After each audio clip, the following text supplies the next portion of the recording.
Continuing production of The Open Mind has been made possible by grants from the Rosalind P. Walter Foundation in memory of Richard Heffner, the Alfred P. Sloan Foundation, the Angelson Family Foundation, the Joanne and Kenneth Wellner Foundation, the Joan Gantz CUNY and Peter G. Peterson Fund, Carnegie Corporation of New York, and from the corporate community, Mutual of America.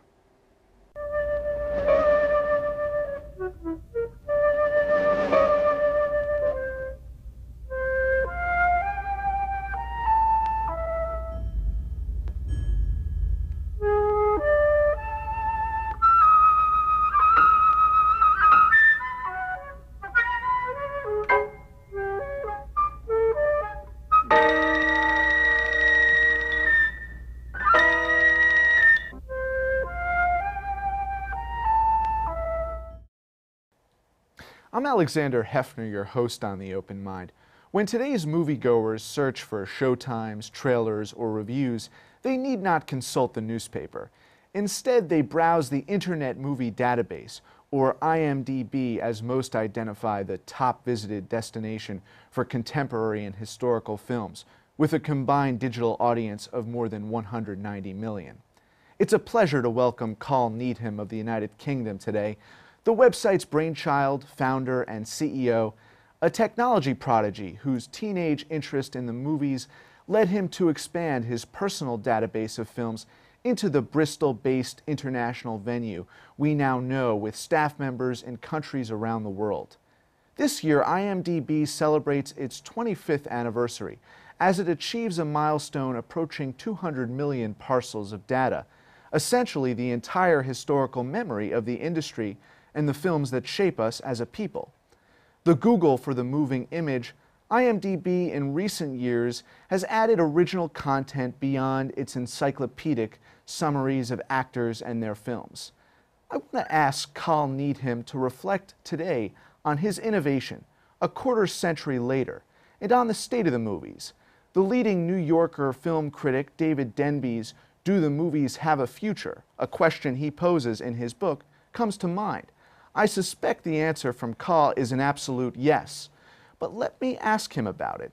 In our age of viral, binge streaming content, is he afraid we're collectively losing the cathartic and historically prosocial value of the motion picture? No, I don't think we are at all. I think one of the things that's going on is as technology expands, it enables more and more people to tell their stories. So I view this as a great opportunity for people to get out there, to make short films, document the world, create brilliant, inventive new kind of narratives. It's a bold new world. I mean, I think if anything, this is like a new golden age for storytelling through visual media. A new golden age. Yes, yeah, absolutely. And yeah. Many would say that that golden age began with the creation of your website. Oh.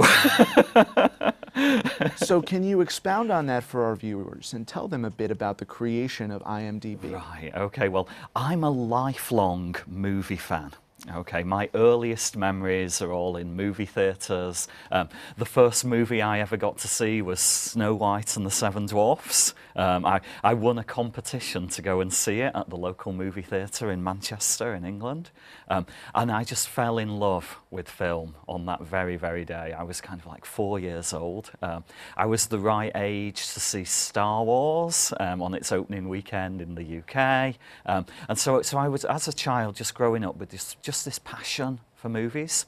And then at the same time, I had an interest in technology. I got my first home computer when I was 12 years old.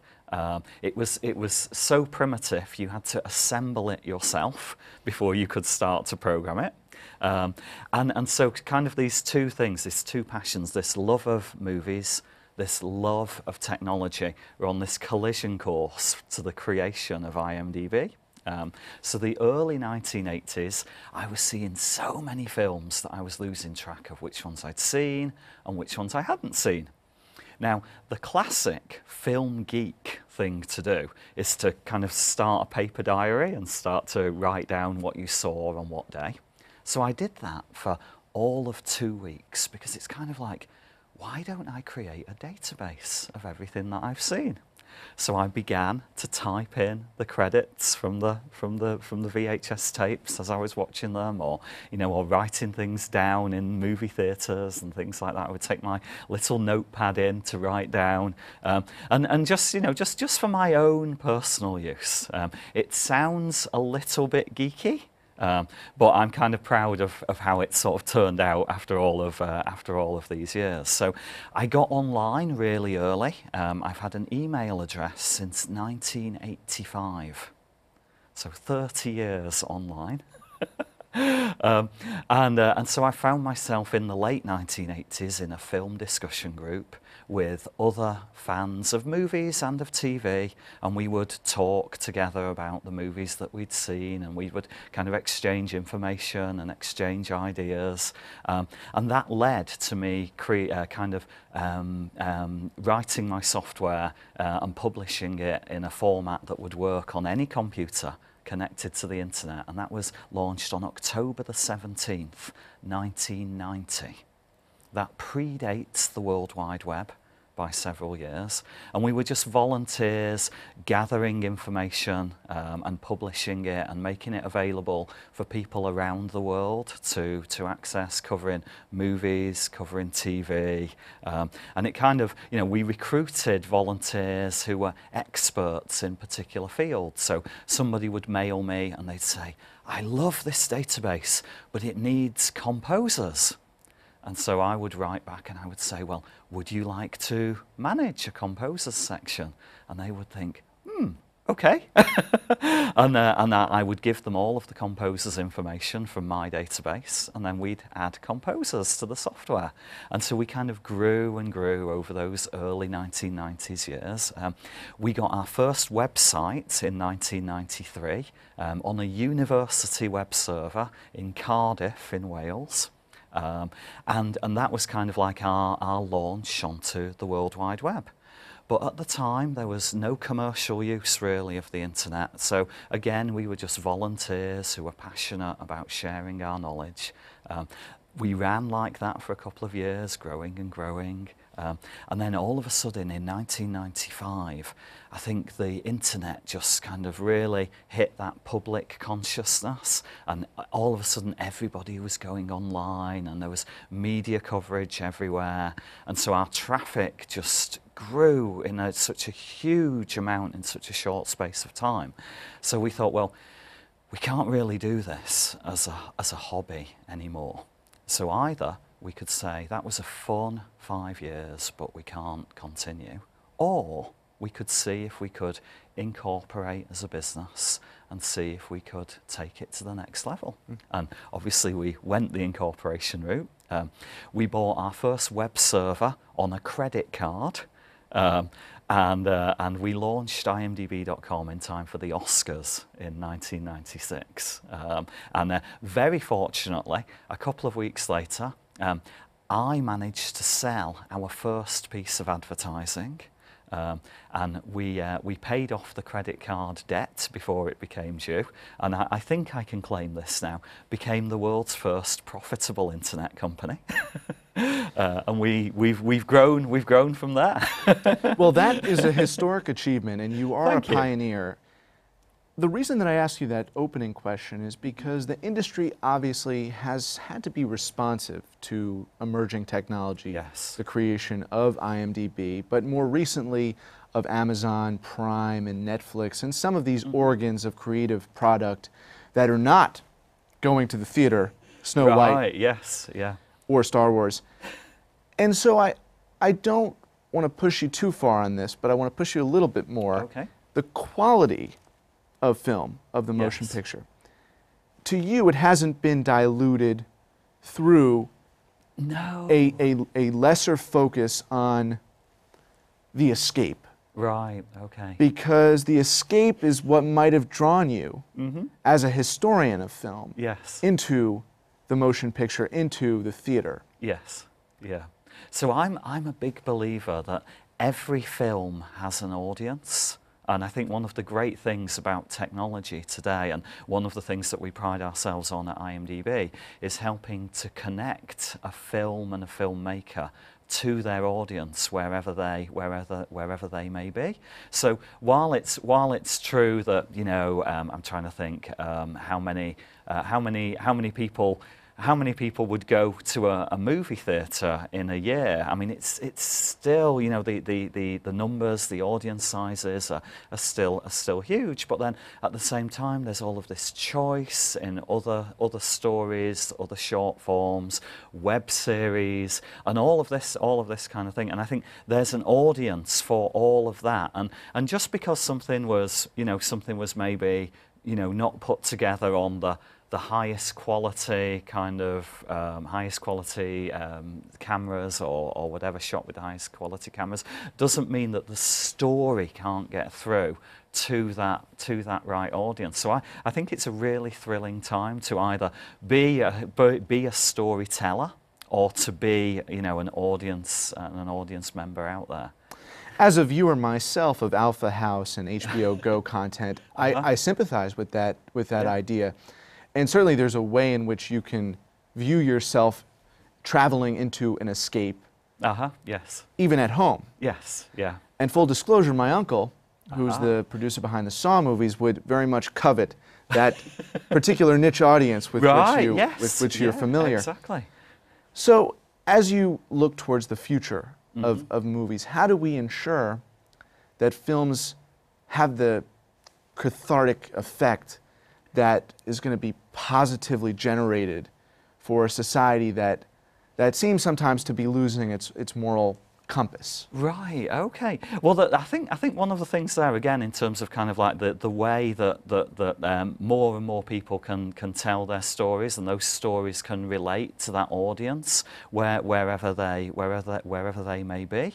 I think that's still a great opportunity. I think David Denby's fear is that the holy chamber that is the theater, right? Okay, and the creative enterprise that is fueling that, right, something will be lost. But I think what we're both saying here is that there are examples where it's not lost online, and so I mean, I'm a huge believer in seeing, you know, experiencing films, TV, even web series with an audience. And I think there's a real place. To me, there's nothing like on earth going into a movie theatre, you know, excited about what the film is going to be. You know, a great recent example for me is when I saw Interstellar.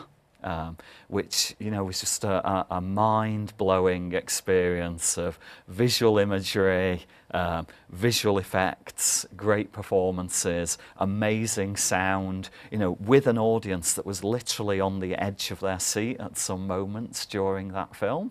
But then, at the same time, technology is enabling us to take that experience out to people in kind of like a kind of shared setting. So one of the things that we've been looking at IMDb is this whole kind of what we call a second screen experience, where you might be watching a movie or a show on your main TV, and then you might be experiencing the IMDb content associated with it on a handheld device that's in your hands. And we launched a feature a little while ago called Xray for movies and TV.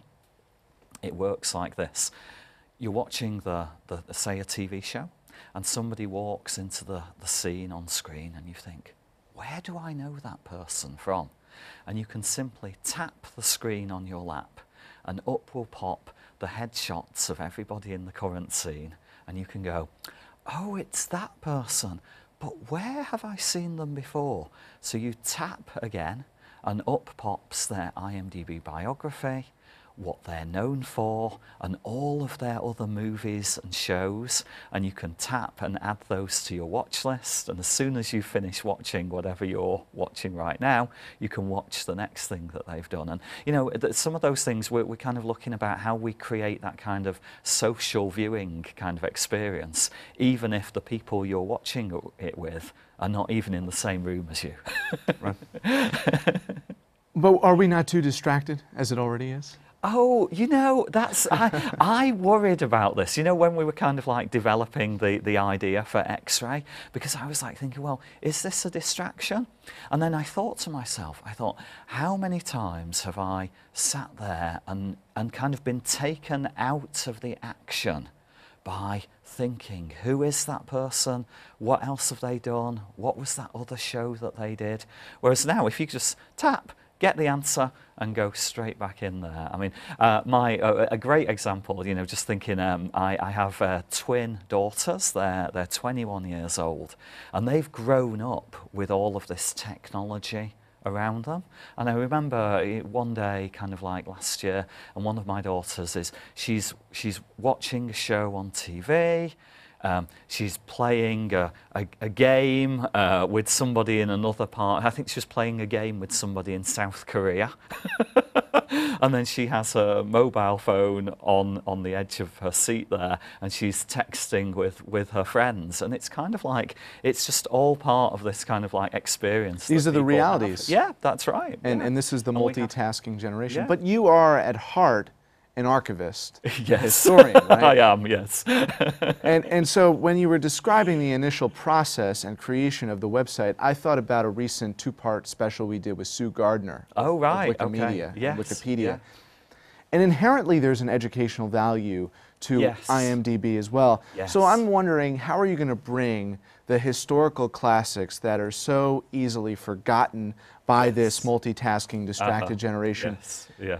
The Judgments at Nuremberg, the older films that really possess historical knowledge that this generation needs. Yeah, well, my all-time favourite movie quote it's from Lawrence Kasdan's Grand Canyon, and it's a line that's spoken by Steve Martin's character, and he says, all of life's riddles are answered in the movies. And that kind of like sums up my kind of philosophy. So one of the things that customers tell us is great about IMDb is just having instant access to all of the information about all of these great films and great shows from the past, and kind of making connections, so that if you might see a great science fiction film in a theatre or on TV, and then it's kind of like, well, we'll say, well, did you see 2001? And then you're like, oh, this looks really interesting. Oh, I can read reviews, I can find out the trivia behind it,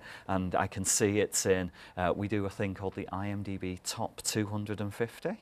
And this is the 250 highest rated movies by our audience, 190 million people. A very discerning audience, by the way. Oh, thank you. It's always been said by movie critics and laymen alike that they're tough graders. Right, yes. I didn't mean to interrupt you. No. And one of the things we love about the IMDb Top 250 is it has a full range of movies from, some more recent movies will get in there. There are absolute classics going, all the way back to the dawn of cinema. And what we find is that if you're a fan of modern film, you kind of go, oh, I'll watch these newer ones, and then you're like, oh, I'll dip my toe in this water of, we'll maybe get them to watch a 1970s movie, and then maybe a 50s movie, and then we get them into the 40s, and so on. And one of my kind of like secret ambitions with IMDb is to try and convert every person in the world into as big a fan of movies and TV as I am. Well, you say it's the riddle, but I also think it possesses a common social Yes, yeah, exactly. camaraderie, trust, Yeah. and really movies like music can be a transcendent force. 1 minute you can be living in 1920s New York. The next minute you can be living in 1970s Moscow. The following, you can be taken into a world, a world in another galaxy. And some of those story elements are kind of like universal to people around the world. And I like to think that just the whole visual arts really kind of makes the world a smaller place, makes people kind of understand other cultures. I feel like, I've learnt so much from the nearly 9,000 full-length features that I've seen in my life. 9,000. Well, thankfully we have IMDb, which is a reflection of your knowledge. And, oh, thank you. Well, if I could say, I Sure. mean, one of the things there. It's my passion. It's the team's passion. It's our customers' passion, and all of the data, 180 million data items that we have in IMDb, has been contributed by users of IMDb across the last 25 years. And so, you know, that we have the most obscure films from the most obscure countries in the early time periods, all the way through to things that haven't been released yet. And that's from this great, passionate audience around the world that is continually sending our editorial team new nuggets of information for us to collect and organise. And it's a real privilege to be able to do that for us. Well, obviously you check IMDb when you want to see what's coming soon. But from the historical perspective, what films can you advertise that are going to be that throwback to an earlier generation in pursuit of these kind of collective human values? Because we live Right. always, it seems, in a very precarious world.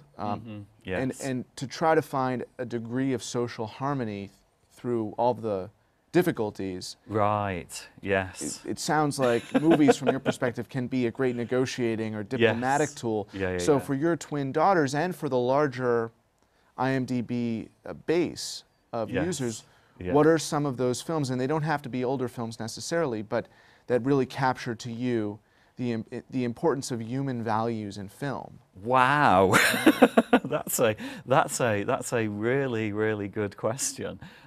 So kind of like I'm kind of like I like movies from kind of like every time period. One of the things, and I think we touched on this a little bit earlier, is one of the things is that movies can help you escape the world that you're in. And I remember there's a great film from Preston Sturges called Sullivan's Travels, in which Joel McCrea plays a director who's kind of searching to make this meaningful movie that's going to kind of reach out, and he kind of like goes on this road trip around the USA, and then he discovers that the thing that kind of reaches out to people universally is comedy. And so, you know, so some of those, you know, the early kind of like Harold Lloyd movies that stand up so well in, you know, kind of like today's world. They're wonderful and they're silent, and so you don't have to worry about any kind of language barrier. The humor is kind of like all visual. So those are kind of like all kind of like films that are good to, you know, good to kind of start with. My all-time favorite comedy is Bringing Up Baby from 1938. Cary Grant, Katharine Hepburn, you know, is a kind of like a film that can, you know, just make anybody laugh, and tells kind of like such a universal story. So, you know, I'm kind of like a fan of those kind of like early, you know, very visually based comedies. Is something for me. We started to get into creating our own original content. So we have a feature web series called What to Watch. And it's kind of funny because you can go to IMDb and you can search what to watch, and in IMDb is the information about the show that we make. And we found that began as kind of like a way to recommend current movies for people to see. But we've recently started to do kind of like career retrospectives. We filmed an episode recently with Ethan Hawke in front of a live audience, and that was really engaging to kind of like hear his story of how he got into film, and he's kind of like talking about some of the people that inspired him to become an actor. And that's, you know, a good way to kind of like have somebody that today's audiences can relate to, recommending, you know, people from the past, you know, historic movies that have inspired them. But the beauty as well of IMDb with our approach is we also have some recommendations technology. So as you as you vote for films on IMDb, you can come back and you can get personalized recommendations for you. And then we can introduce, something, oh, this film that you've just loved recently is just like this film from 1944, and you should watch that, and then you watch that, and then we can recommend some other things. So it's quite a privilege to be able to engage our customers and draw them in to this this vast selection of movies and shows that are available for people to watch. And as we were saying, that one of the great things about technology as well, we're making it easier and easier to find these things. I remember scouring old video stores looking for VHS tapes and laser discs, and now, from the comfort of your armchair at home, you can have a movie recommended to you, and you can go, I'd like to watch that now. And at the press of a button, it will start to play. And, again, the technology that's available in people's homes, greater and greater sound systems, the visual image is so much clearer. And so you can have a really great viewing experience. Col, unfortunately, we've run out of time. I want to thank you again for being here. And also just want to comment that I hope that the open access that you've created, as you said, in a very optimistic, chipper way, engages people further. Yes. As opposed to making them more complacent. Right. Because aside from the personalization, in the next decade of film, we hope not only are our younger people connected to the movies that are coming out, but also to the rich history that you preserve. Oh, thank you. Thank you, Col. All right, thanks. And thanks to you in the audience. I hope you join us again next time for a thoughtful excursion into the world of ideas. Until then, keep an open mind. Please visit the Open Mind website at 13.org/openmind to view this program online or to access over 1,500 other Open Mind interviews. And do check us out on Twitter and Facebook at Open Mind TV for updates on future programming.